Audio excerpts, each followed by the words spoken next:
الشيطان الرجيم بسم الله الرحمن الرحيم واصبر فإن الله لا يضيع واصبر فإن الله لا يضيع أجر المحسنين صدق الله العظيم.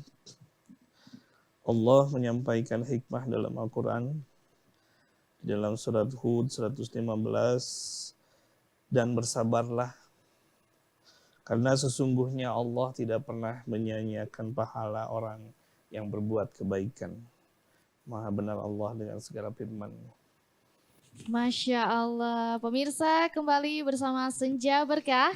Pasti berkah. Alhamdulillah. Alhamdulillah. Nah, tadi kan Pak Ustadz sudah membacakan ayat dalam Al-Quran. Bisa dijelaskan lebih detail nggak sih Pak? Maksud dari ayat tersebut itu apa?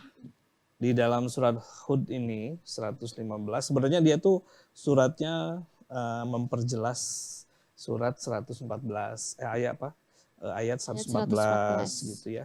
Isinya sebenarnya di ayat 114 itu diceritakan Allah itu adalah bagaimana kita seorang mukmin diperintahkan sholat di dua ujung siang, yaitu pada saat zuhur dan pada saat asar. Nah, pada saat zuhur dan asar ini kata Allah itu bisa menghapuskan perbuatan-perbuatan buruk kita, gitu ya. Nah, makanya dijawab, diperjelas lagi di 119 ini, segala perbuatan yang kita kerjakan itu Allah merintahkan pada kita tuh sabar gitu. Karena dengan sabar itu Allah tidak ingin pahala kita itu malah hilang gitu. Jadi kalau misalkan kita udah sholat zuhur, sholat asar, maka di sela-sela itu kan zuhur asar itu salah satu kegiatan yang bisa menghapuskan dosa, menambahkan pahala, tapi di sela-sela kegiatan itu Allah tidak ingin gitu. Malah kita hilang pahala kita. Gitu. Maka dijawab di 115, maka kalau ada perbuatan-perbuatan yang menggiring kita kepada mungkar, maka kata Allah bersabarlah. Wasbir tadi. Sesungguhnya Allah itu tidak ingin kita semua di sini malah hilang pahalanya. Kurang lebih begitu. Gitu ya, itu penjelasan di 115. Nah, kira-kira ya Pak Ustadz, kenikmatan berpahala itu ngaruh nggak tuh sama kehidupan sosial kita? Iya, kalau pertanyaan seperti itu di dalam beberapa hadis itu betul. Sangat berpengaruh gitu. Ada dampaknya ya? Ada dampaknya gitu ya. Ketika kita melakukan sholat saja, kan tadi sudah jelaskan ya, sholat itu pintu gerbang, semua pahala akan dicatat dengan baik gitu ya. Nah, ketika sholatnya bagus, sosialnya juga akan terbawa gitu. Yang pertama kedisiplinan, karena kita kedengar azan sholat atau dengar azan ke masjid gitu ya. Kalau bagi perempuan, nah itu disiplin. Jadi kita sudah bisa mengukur bahwa kita kerja jam sekian sampai jam sekian gitu. Kemudian kita akan pulang jam sekian, kerjakan tugas segala macam. Kalau kita pelajar, kalau misalnya kita pekerja, itu sudah terskenario dengan bagus, pasti itu. Jadi fasa wa mungkarnya itu pasti udah hilang, bukan pasti udah hilang, artinya kalau sholatnya bagus gitu ya, itu bisa mencegah itu. Kemudian nanti diganti dengan kehidupan yang berpahala tadi. Kamar beres, rumah wangi, segala macam, nah, seperti itu. Jadi melancarkan segala urusan mungkin. Amin, iya betul, salah satunya seperti itu. Nah Pak Ustadz ngomongin kenikmatan pahala nih, misalnya kita berbuat baik, membuat orang tertawa, dan membuat pahala-pahala lainnya. Nah biasanya yang dirasakan atau kenikmatan pahala itu bisa dirasakan oleh siapa saja gitu Pak Ustadz, walaupun hanya kita yang membuat pahala. Kalau tadi secara sosial udah pasti ya, karena gini, representasi ibadah itu kalau kita terapkan ke dalam diri kita sendiri gitu ya, itu akan menimbulkan pertama itu riang. Senang hati, cerah wajahnya, pokoknya menjalankan kehidupan dunia itu dengan enak gitu. Karena representasi ibadahnya bagus. Gitu. Nah, ketika dia bagus, maka hidup sosialnya juga akan dengan sendirinya ada magnet. Karena dia menyebarkan energi positif gitu. Jadi orang tuh sering ketawa, bercanda sama dia, dan dia akan mempertahankan atau dia akan terus menjaga supaya satu, kalau berkawan tidak menyakiti tidak marah-marah atau tidak membuat orang jadi benci, karena dia menjaga seperti itu gitu. Ya. Oh, seperti itu Pak Ustadz. Nah, ada lagi mungkin dari Amel sama Syera yang mau ditanyakan nih, mumpung Pak Ustadz masih di sini nih. Apa ya? Mungkin ini Pak Ustadz ngobrolin soal kenikmatan pahala. Apakah dalam keseharian juga benar-benar akan menjadi dipermudah gitu segala urusan kita? Nah, itu kuncinya. Ketika sholat kita bagus gitu ya, maka apalagi kata di dalam dalam Al-Quran, dalam hadis Rasulullah tuh, ketika sholat subuh kita terjaga dengan bagus, apalagi kita sebelum sholat subuh datang itu kita sholat fajar disebutnya ya, sebelum subuh datang sholat fajar itu rutinitas. Maka dalam Al-Quran itu semua langit dan bumi itu akan aku berikan kepadamu.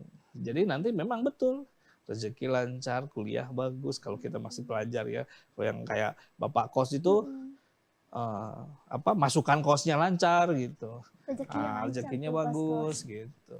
Nah, itu memang betul. Secara korelasinya betul.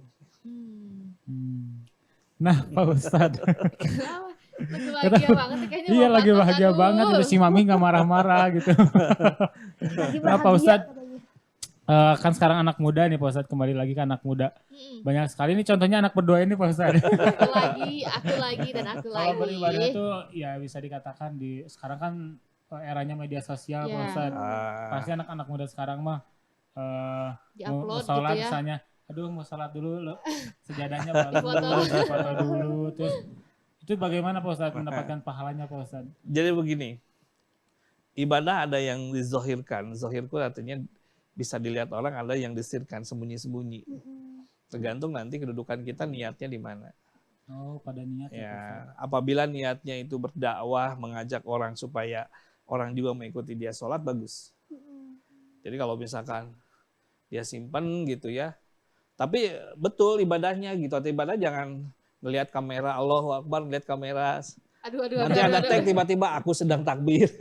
Kayaknya bukan mengajak ibadah nanti malah. Gitu. Makanya hati-hati kalau kita bermedia sosial juga, tolong pertimbangkan. Jadi ada, kita lihat gitu, pada posisi mana kita sedang posisi mengajak teman-teman untuk mengerjakan sesuatu yang kita kerjakan, atau memang kedudukannya itu kita malah bukannya kita sholat malah macam-macam tag keluar gitu. Ini saya sedang sujud ya, kamu ikutin atau gimana gitu. Terus tiba-tiba dia lihat ke arah kamera, akhirnya kan jadi membatalkan pahala dari ibadah itu tersebut. Nah, itu hati-hati saja, itu tergantung niatnya nanti kedudukannya di mana. Nah, tadi kan sholat Pak Ustadz. Nah, ada juga mungkin beberapa artis ya Pak Ustadz ya, yang memposting ibadah umrohnya gitu Pak Ustadz dengan caption-captionnya.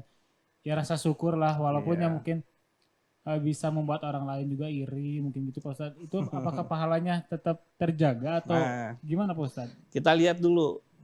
Kalau dalam dia, ini satu kritikan dari ulama Mekah juga. Ini orang Indonesia banyak, itu ada banyak di YouTube, Bapak juga baca. Orang Indonesia tuh banyak seperti itu katanya. Sedang tawaf, aku sedang tawaf. Betul, ada. Itu hati-hati loh. Benar. Kalau kita sedang melaksanakan suatu ritual, tawaf itu ritual, maka hendaknya semua perlengkapan itu jangan digunakan. Jadi ketika tawaf itu Robbana atina fid dunya, ada doa seperti itu ya, kan ada beberapa ini, itu sebaiknya handphone itu disimpan.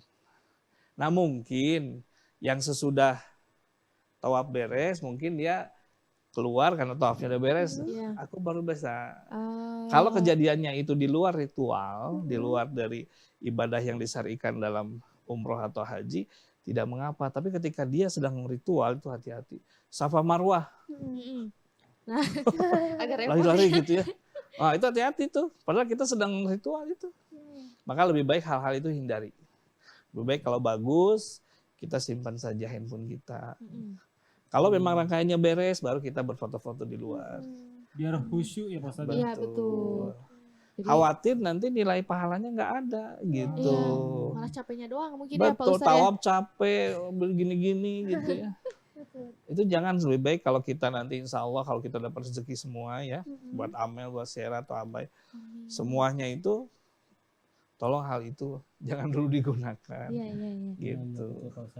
Nah, ngomongin lagi tadi post yang di posting di sosial media mungkin membuat sebagian orang juga mungkin merasa iri dan mungkin kesel gitu. Kenapa sih dia bisa pergi ke sana gitu kan, bikin sakit hati orang gitu Pak Ustadz. Nah, bagaimana apakah yang memposting tadi itu dapat pahala juga atau tidak Pak Ustadz? Tapi jangan dulu jawab dulu Pak Ustadz. Ambil napas dulu. Ambil napas dulu. Nanti kita lanjut setelah yang satu ini ya. Untuk itu pemirsa di rumah jangan kemana-mana, tetap bersama Senja Berkah. Pasti berkah.